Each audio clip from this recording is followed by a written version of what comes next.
Bonjour et bienvenue dans cette nouvelle vidéo. Un peu comme la vidéo dernière, je vais parler de la partie interactive et la partie intégration de mon projet. Et je vais commencer par la partie intégration que cette fois-ci risque d'être un petit peu plus longue que la partie pour l'interactivité.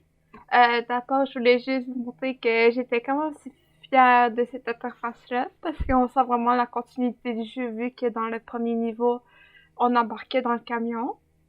Ça, c'est juste, j'ai eu un petit problème, mais pas s'arranger, c'est que quand j'ai importé les lumières, ils faisaient ça parce que c'était des spots. Alors, j'ai juste eu à ajouter quelques lumières pour faire cet effet-là. Ensuite, dans le village, pour les arbres que j'ai créés, au début que j'avais fait, oh, excusez. Au début que j'avais fait, dans le fond, c'est simple. J'avais suivi un tuto sur YouTube qui utilisait le add-on M3, qui me donnait la fenêtre M3 Note 3, qui est un genre, qui en fait c'est un peu comme celui que M. Lafontaine nous a montré dans le cours, sauf que c'est un autre add-on qui fait très bien les arbres comme vous avez pu le voir. Ça. C'est juste que j'ai fait ça avant que M. Lafontaine explique comment on faisait pour faire des arbres légers dans Unity, ça fait que mes arbres étaient très lourds. La texture, elle marchait pas parce qu'elle était créée avec un éditeur de nœuds. Ça fait que Unity, il la voyait comme pas, ça fait qu'il me donnait des plaintes.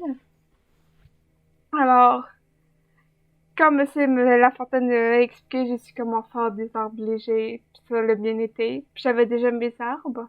Qu'est-ce qui est fun avec cet add-on-là, c'est que il y a des types d'arbres qui a déjà preset et qu'on a juste à faire random pour avoir des arbres différents. Ensuite, pour le script, ben, j'ai pas eu vraiment de problème. Les vidéos étaient très claires. Ça, les seuls problèmes que j'ai eu, ça m'a emmené mon sol.